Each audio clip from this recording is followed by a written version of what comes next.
নির্দেশনা দিচ্ছি, আর কিছু বলা লাগবে না। ওরা কি বলো তা না, ওরা কথা বললেই তোমাকে জবাব বলতে হবে যে অমুকটা মাসটা কেন জবাব দাও। কেন্দ্রীয় নির্বাহী সংসদের কাছে পৌঁছে দিব আপা, আপনি আবার নির্দেশনাটা দেন আপা।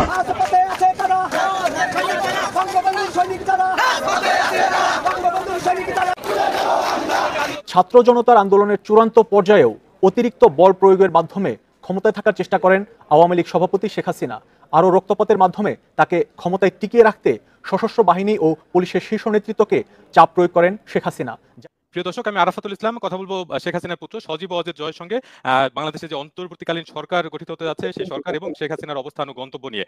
জনাব সজীব ওয়াজেদ জয়, ডয়েচে ভেলে থেকে আপনাকে স্বাগত জানাই। সম্মানিত দর্শক মণ্ডলী, সাবেক প্রধানমন্ত্রী শেখ হাসিনা পদত্যাগ করলেও কিন্তু নতুন করে আবার তারা বার্তা দিচ্ছেন, এমনকি অচিরেই বাংলাদেশে আসবেন। শুধু তাই নয়, গোপালগঞ্জে প্রধানমন্ত্রীকে আনার জন্য বিক্ষোভ মিছিল চলছে, আপনাদেরকে ভিডিওতে দেখাবো। শুধু তাই নয়, সেই আওয়ামী লীগের এক নেতা কড়া হুঁশিয়ারি দিয়েছেন, তারা যত নেতা বাংলাদেশে এখনো পর্যন্ত আছে তারা আবার নতুন করে সমাবেশ করতে, এমনকি দলকে এগিয়ে নিতে তারা সে আহ্বান করেছেন। শুধু তাই নয়, প্রধানমন্ত্রীর একটি গোপন কল রেকর্ড আপনাদেরকে ভিডিওতে শোনাবো।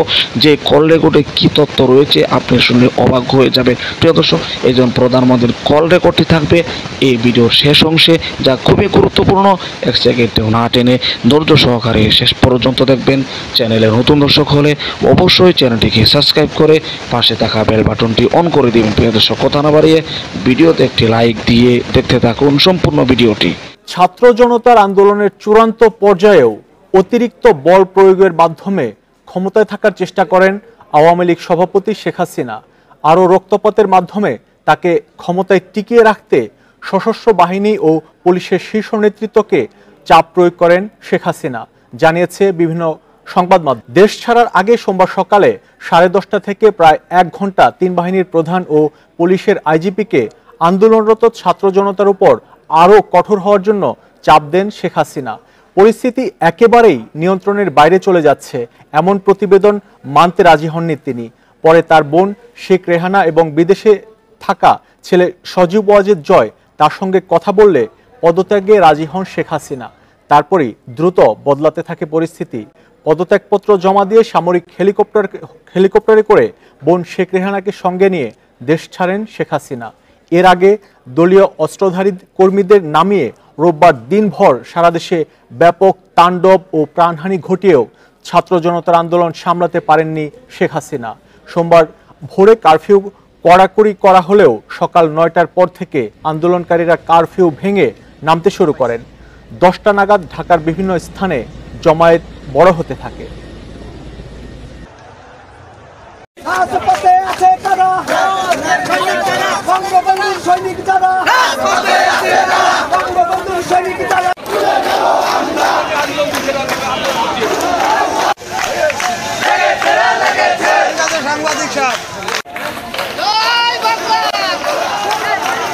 বাসায় ফ্রেশ জুস তৈরি করতে আমার আছে ভিশন ব্লেন্ডার। ভিশন ব্লেন্ডার, জীবনে আধুনিকতা।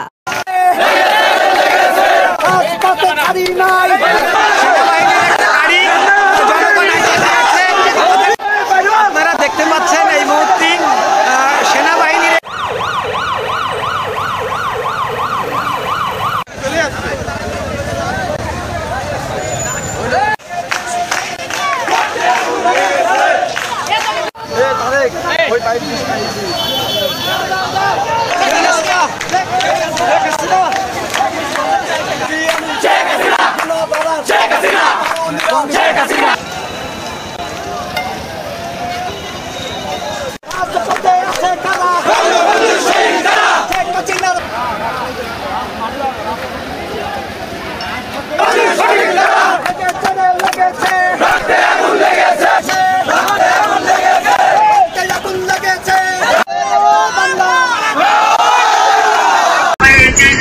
দিচ্ছি, আর কিছু বলা লাগবে না। ওরা কি বলো তা না, ওরা কথা বললেই তোমাকে জবাব বলতে হবে যে অমুকটা মাসটা কেন জবাব দাও। কেন্দ্রীয় নির্বাহী সংসদের কাছে পৌঁছে দিব আপা, আপনি আবার নির্দেশনাটা দেন আপা, আমি পৌঁছে দিব আপা। আমার এই যে নির্দেশনা দিচ্ছি, আর কিছু বলা লাগবে না। ওরা কি বলো তা না, ওরা কথা বললেই তোমাকে জবাব বলতে হবে যে অমুকটা মারছো কেন, জবাব দাও। এই বোনদের এভাবে লাঞ্ছিত করছো কেন, পাকিস্তানি হানাদার বাহিনীর মতো, সেটা জবাব দাও। তোমাদের ওইটাই যাবে কমান্ড, ওটা কমেন্ট যাবে। আমরা এখন অনলাইনে সরব থাকবো আর সেফ থাকবো সবাই, এটুকু আপনার নির্দেশনা আপা। সবাই সবাই সেফ থাকতে হবে। হ্যাঁ জি আপা। সবাই যে কজন কেন্দ্রীয় কর্মচারী নামের তালিকা বাংলাদেশের সবাইকে সেফ থাকতে হবে। জি আপা। এরা মানুষের যাত্রা। আপা আপনি শুধু একটু জেনে রাখেন, আমরা ছাত্রলীগ আপনার সাথে বেমানি করিনি আপা। আমরা রাজপথে রক্ত দিছি, আমরা জীবন দিছি আপা, প্রয়োজনে আবার দিব, 1000 বার জন্ম নিব প্রয়োজনে। আমরা আপনার সাথে বেমানি করি নাই, কখনো করবো না আপা। আচ্ছা জি আপা, হাফিজ। জয় বাংলা আপা।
প্রিয় দর্শক, আশা করি সম্পূর্ণ ভিডিওটি দেখলেন। ভিডিও দেখে অবশ্যই বুঝতে পেরেছেন প্রধানমন্ত্রীর কল রেকর্ড, এমনকি আওয়ামী লীগ নেতার বক্তব্য। শুধু তাই নয়, অপরদিকে গোপালগঞ্জবাসীর মানুষের বিক্ষোভ প্রধানমন্ত্রীকে আবার বাংলাদেশে ফিরিয়ে আনতে, অপরদিকে জয়ের যে ভাষণ, যে প্রধানমন্ত্রী অর্থাৎ আওয়ামী লীগ আবার নির্বাচন করবে, যদিও পদত্যাগের পরপর সে কিন্তু একথা বলেছিলেন যে আওয়ামী লীগ আর রাজনীতি করবে না, রাজনীতিতে ফিরে আসবে না, কিন্তু পরের দিনে কিন্তু নতুন করে ঘোষণা দিয়েছেন আওয়ামী লীগ আবারও রাজনীতি করবে।